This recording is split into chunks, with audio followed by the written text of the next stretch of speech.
So Jordan Henderson has left Al-Ettifaq. The Saudi Pro League club has terminated his contract, and it brings to the end 6 months of just a disastrous move for Henderson. It's ruined his reputation off the pitch, and it's damaged his standing on the pitch. He was Liverpool's captain, a guy that won the Premier League, the Champions League, lifted those trophies, and he moved to Al-Ettifaq for the money, for a huge salary. He went there claiming to be a player that was going to try and change Saudi Arabian society from within.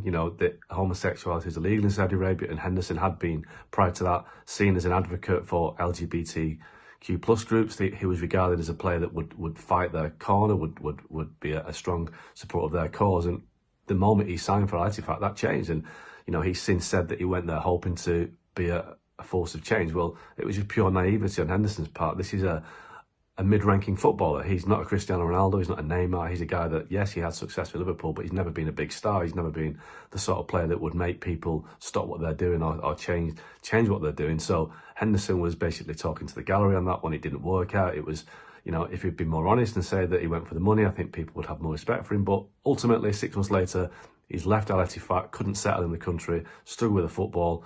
But his reputation has been damaged forever, and it's a shame, because he was, for many years, regarded as one of the supposed good guys in the game, a guy that would, fight the corners or be a strong advocate for people. He would proudly wear the rainbow laces, the rainbow armband. But he went to Saudi Arabia despite opposition from many of those groups that had seen him as a big supporter. So moving to Ajax, yes, it will help him from a football perspective. He's playing for a big club, albeit in a league that is not now regarded as one of Europe's top leagues.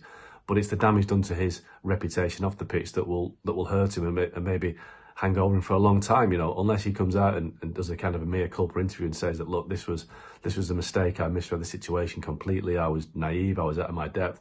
Footballers aren't often that honest, but maybe that's what it needs for Henderson to rehabilitate his reputation off the pitch.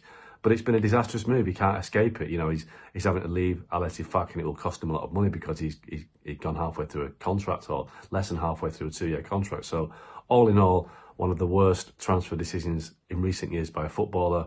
He could have stayed at Liverpool and been part of Jurgen Klopp's squad and played, 20, 30 games as they push for the Premier League title. He could have gone to another club in the Premier League. He could have picked a different team in Europe, but he chased the money, and ultimately he's paid the price.